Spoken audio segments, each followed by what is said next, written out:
My name is John. I'm 51. I live west of Chicago, in the kind of neighborhood that clings to modest dreams.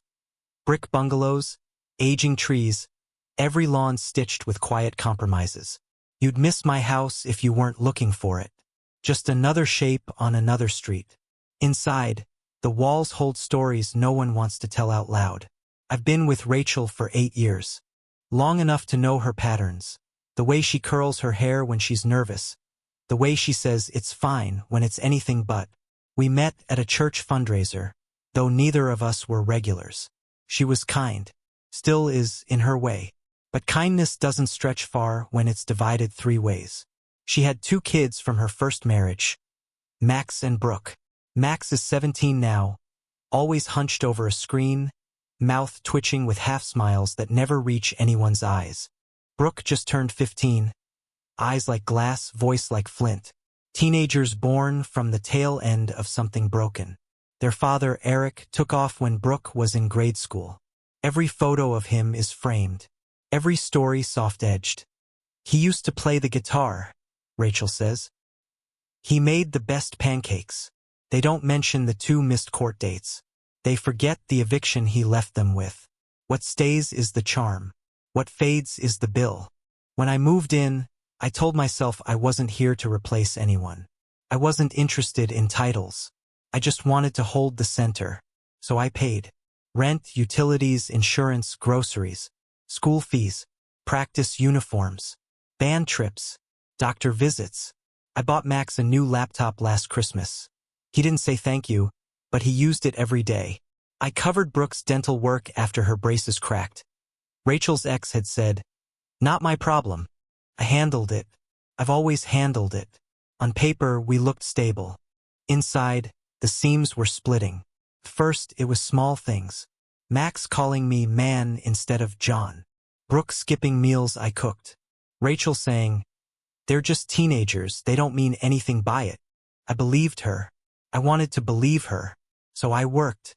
10-hour shifts, 6 days a week. Overtime when they offered it. I kept the fridge full, the lights on, the car running, the accounts paid.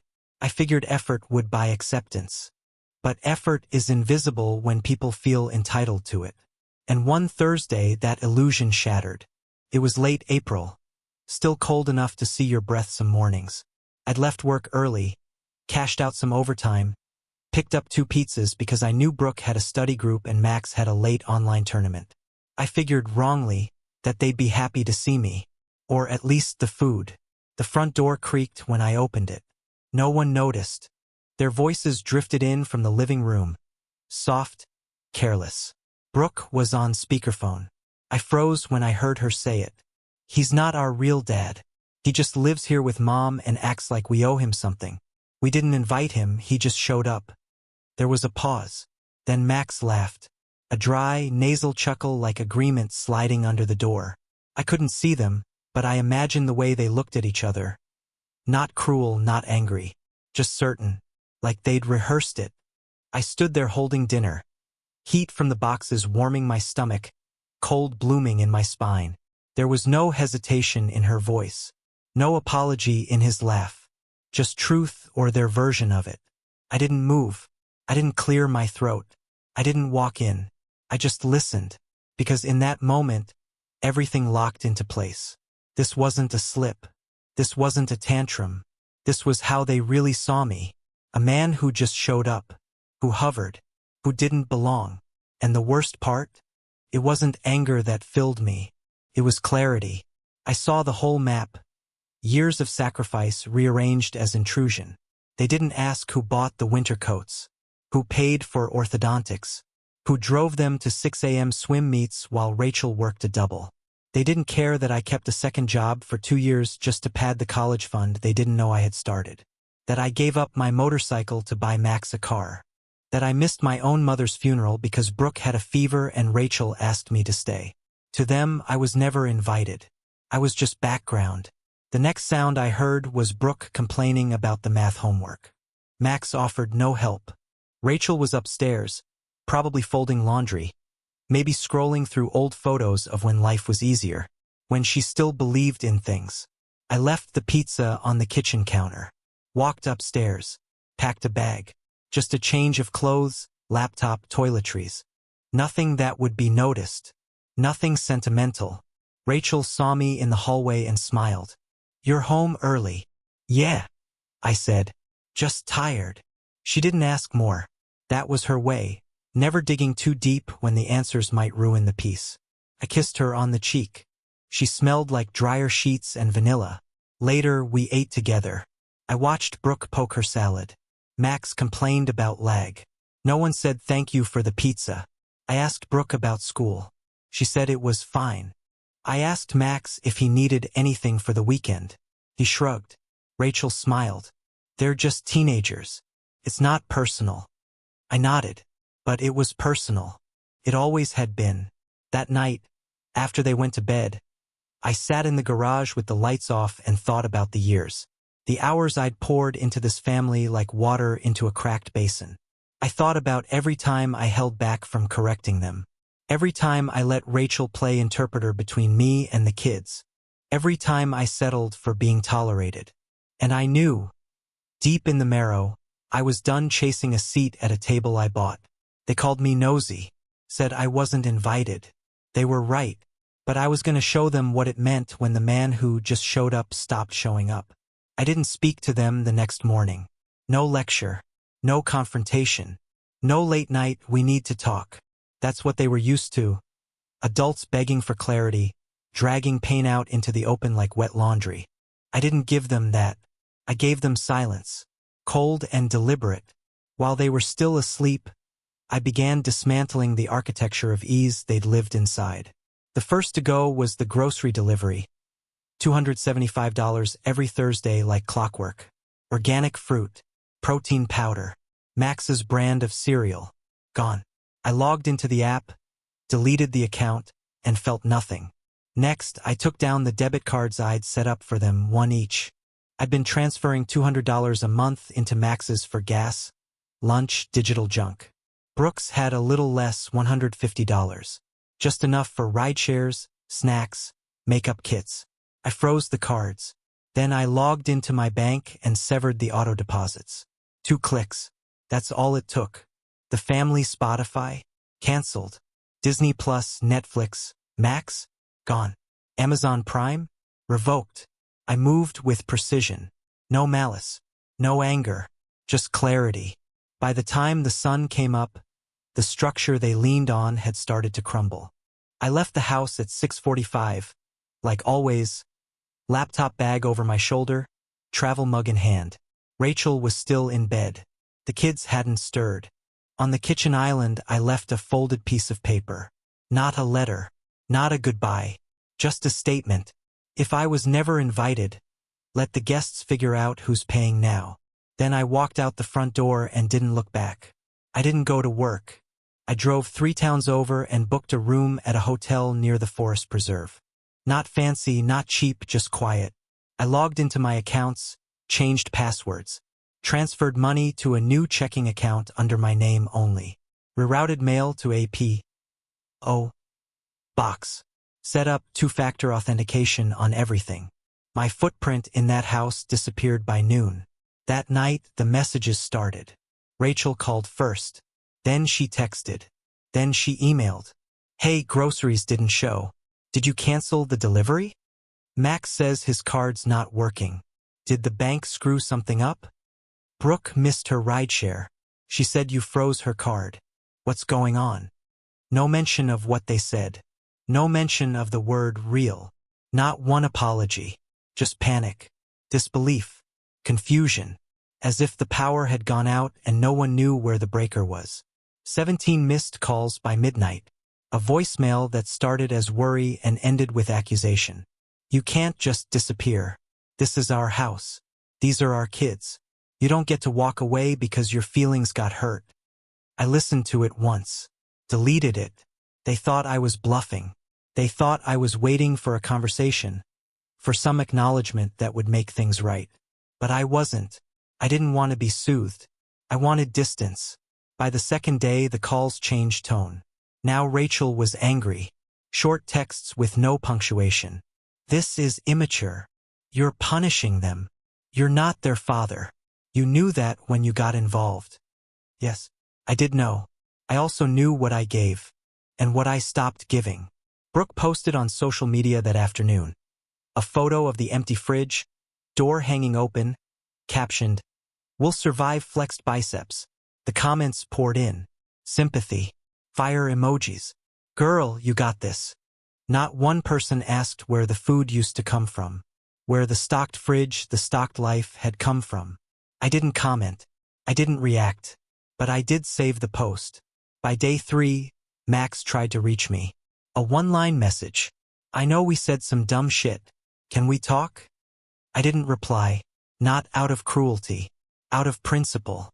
Because this wasn't about words anymore. This was about the machine I'd built and fueled for 8 years. And what happened when I shut it down. Rachel still hadn't addressed what I overheard. Her messages were about logistics, timing, phone bills, bank errors. Never once did she ask, "What did they say?" She knew. That's why she avoided it. Because acknowledging it would mean admitting that she'd let it happen. That she'd watched me carry her children on my back while they spat at my shoes. And she said nothing. Or worse, she agreed. So I gave her nothing. By the end of the week, I had moved out of the hotel and into a month-to-month rental near Des Plaines. Small place, 2 rooms, quiet neighbors. I unpacked slowly, deliberately. No wedding photos, no framed drawings, just bare walls and silence. That Friday, I called the phone company and removed my name from the family plan. I left them one final gift, a 7-day grace period.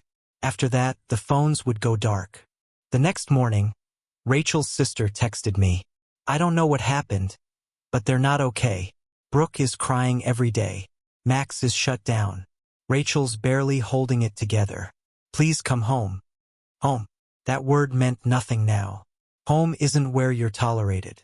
Home isn't where you carry everyone and still get called a stranger. Home isn't where you're told you just showed up. No, that was never my home. It was a contract I signed with my labor. And when the contract expired, they called it abandonment. But here's the truth. They weren't abandoned. They were left to manage the life they thought I owed them. Big difference. Rachel's last message came a week later. It was long, rambling, defensive. She said the kids were acting out, that they didn't mean what they said, that she thought I was overreacting. Then she wrote something that still echoes. "You're the adult. You're supposed to be the bigger person." That was the moment I knew we were never going to make it. Because she still believed that being the adult meant accepting anything. Even contempt. Even silence. Even being called an intruder in your own life. I didn't respond. Because being the adult also means knowing when to walk away. And I had finally done what every man in my position dreams of doing but never does. I walked. Not with rage. Not with spite. With clarity. The kind of clarity that comes from seeing a house full of people who want your labor but not your presence. Your money but not your name. Your sacrifices but not your voice. And knowing, finally, that leaving is not the betrayal. Staying is. They always assumed there was a backup plan. That someone else would step in. When a man leaves quietly, the first instinct isn't fear. It's assumption. Assumption that he'll come back when the dust settles. That his anger is temporary. That his boundaries are negotiable. But when the dust cleared and I didn't return, the panic began. Rachel tried her brother first. She always said he was good in a crisis. He wasn't. He had 3 kids, 2 jobs, and a mortgage he could barely manage. He sent them some grocery money once. That was it. Then she called her mother. Old school. Firm believer in family sticking together. But she also believed in consequences. She told Rachel she should have stepped in sooner. Told the kids to respect the man who fed them. Her support lasted 2 days before she pulled back. After that, Rachel did what she hadn't done in years. She called Eric. The biological father. The one who disappeared when parenting stopped being cute. He answered, but his voice was detached. Flat. He didn't ask how Brooke was doing. He didn't ask about Max's grades. He asked what she wanted. She told him the truth or some version of it. That things were falling apart, that she needed help, that I had left. His reply, according to a text Rachel accidentally sent to me instead of her sister. That's not my problem anymore. 5 words. And just like that, the man they idolized proved who he really was. Max tried to reach out again. This time, he called from an unknown number. I picked up, thinking it was work. The moment I heard his voice, my stomach clenched. "Hey," he said. Silence. I said nothing. He cleared his throat. I didn't mean it. That thing Brooke said. I wasn't laughing at you. It was just stupid. You know how she gets." I waited. He kept going. "I didn't know you heard that. I didn't think—" His voice cracked a little. "I didn't think you'd leave." Still I said nothing. Finally he said, "Can we fix this?" That's when I spoke. Calm. Cold. Fix what? The fact that I showed up? Or the fact that I stopped? He tried to laugh. Nervous. Boyish. "I mean, you're not really gone, right?" "I am," I said, and hung up. That night I checked Brooke's Instagram. She'd posted a series of black and white photos. Rain on a window, an empty backpack, her hand holding a cup of instant noodles. Each one captioned with cryptic one-word statements. Survival. Hunger. Silence. The comments were a mix of sympathy and teenage philosophy. Ugh. Men. He was never your real dad. Stay strong, Queen. One girl wrote, "He'll be back. They always come back." I didn't come back, because what they were feeling wasn't loss. It was withdrawal. They weren't mourning me. They were mourning the comfort I made look effortless. The warmth, the groceries, the rides, the lunches, the bills paid before they even saw them. It had never occurred to them how much of their life was stitched together by invisible thread. Thread I held with both hands. And now the fabric was unraveling. Rachel started texting again. "The gas is about to get shut off. I don't have the password to the account." Max got dropped from one of his classes. His college application is incomplete without the fee. Brooke has a dentist appointment next week. Do you still want me to use your insurance? Each message more frantic. Each one dancing around the thing she refused to say. Never once did she write, "I'm sorry." Never once did she ask what she should have months ago. What did they say to you? Because she already knew. And if she said it out loud, she'd have to admit she let it happen. I called the utility company and removed my name from the gas and electric, changed the passwords, shut down the autopays. Same with the insurance. The dentist would have to send that bill to someone else now. 3 days later, I got an email from the school district. Apparently, Max's school lunch account had been drawing from my old card. Now it was empty. They asked if I'd like to replenish it. I deleted the email. Let the guests figure it out. The same day, Rachel tried a different tactic. She showed up. I heard the knock. Slow. Tentative. I didn't answer. After the 3rd try, I looked through the peephole. She stood there holding a Tupperware container. Her makeup was smeared. She looked like someone who hadn't slept in days. She left it on the ground. When I opened the door later, there was a note taped to the lid. "Thought you might be hungry. You always liked my lasagna." I threw it out, because food can't cover rot. Especially not when it's the same hands that let rot grow in silence for years. That weekend, I ran into an old friend at the gas station. Mike used to work with me on a few jobs back when I was doing drywall full-time. "Hey man," he said. "Heard you moved out. Word gets around." "Yeah." He nodded, then looked me dead in the eyes. "Good." I raised an eyebrow. He went on. "My cousin's kid knows your stepson. Max said they're all freaking out. Talking shit like you bailed. But everybody who knows you, they know what you did. What you gave. You were the only real adult in that house." That landed heavier than he knew. I didn't need applause. I didn't need Rachel's tears or the kid's regret. I just needed to know I wasn't crazy. That someone saw it. That someone else recognized what happens when a man gives everything, and is still told he was never invited. I spent that night sitting in a camp chair on my balcony. No TV. No music. Just a quiet beer and the faint hum of traffic in the distance. And I really thought about the years. The birthdays I funded. The weekends I worked. The vacations I never took so they could have Christmas in a cabin. The late nights I spent filing their FAFSA forms while Rachel watched true crime on the couch. The rides to school. The parent-teacher conferences. The evenings I cooked dinner while Max scrolled and Brooke groaned. And I asked myself, was any of it real? Or was I just a wallet with a name they couldn't bother to say? That was the question that sat with me long after the beer went warm in my hand. And here's the answer I came to.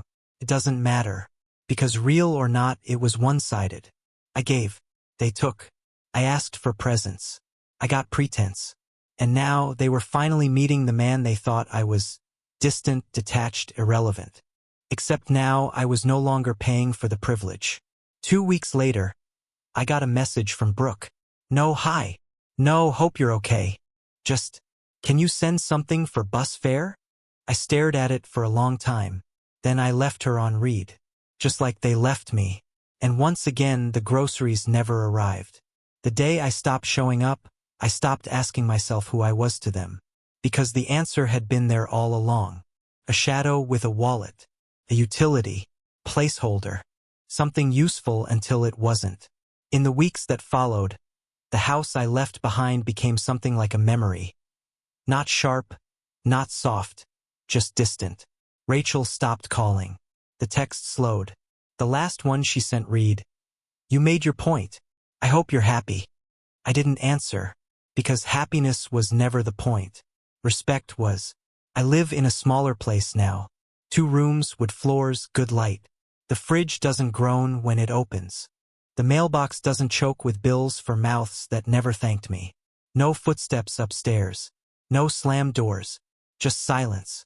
And I sleep better than I have in years. There are no more birthdays to fund.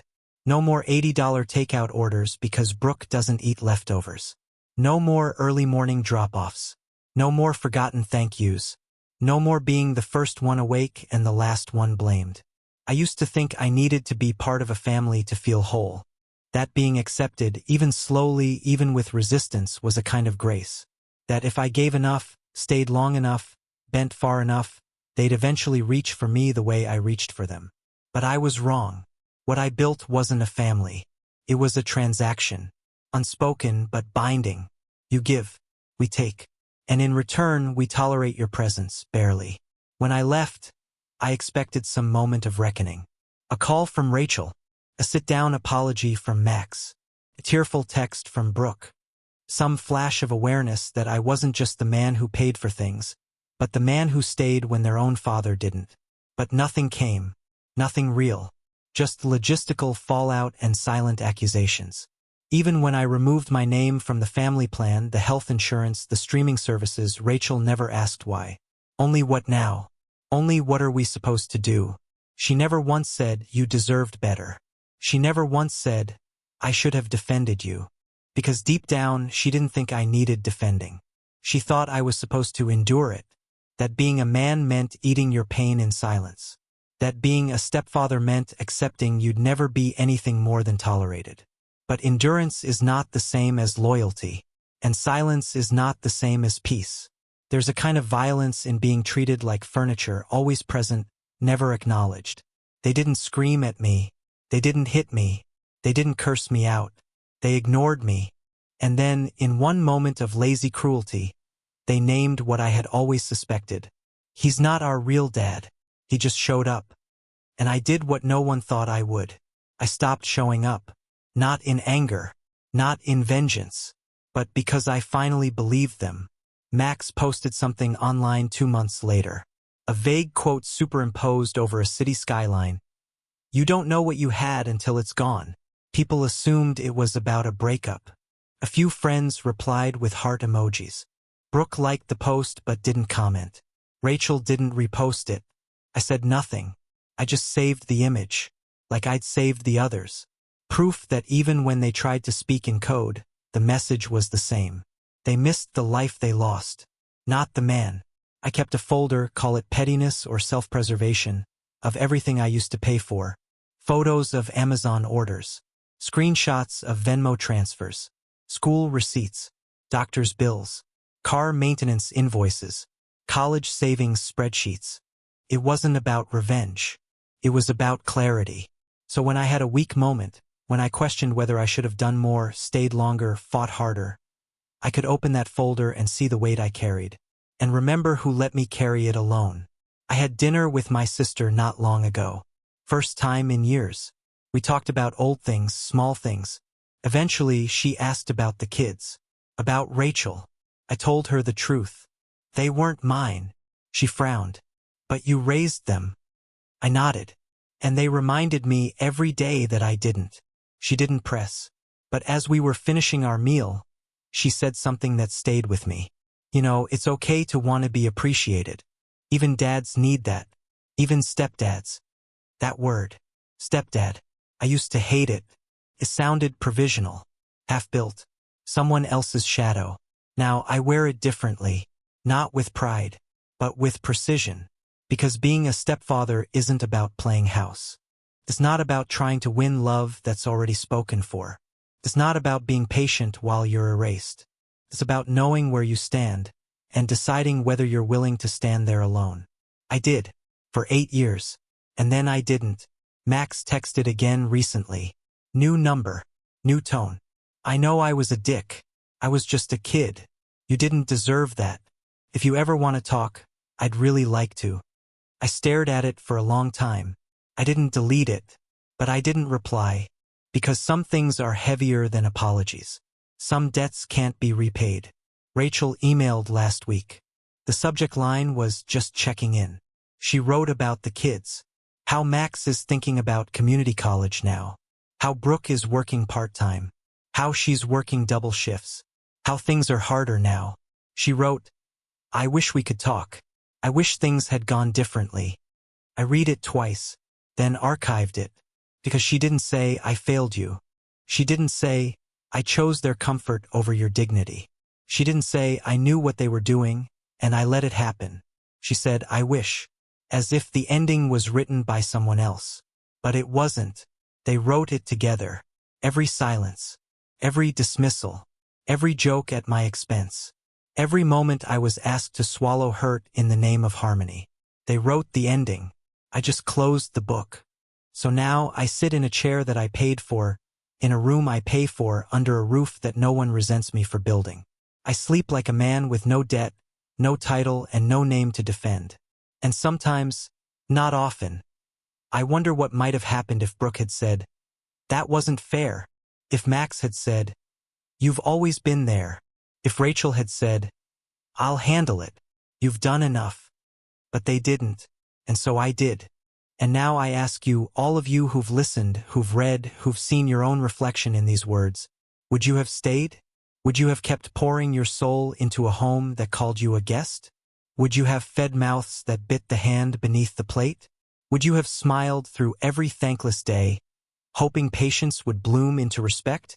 Or would you have done what I did? Walked away. Let the silence answer. Let the bill come due. Let them learn what it means when the man who just showed up stops showing up. Tell me, was I wrong?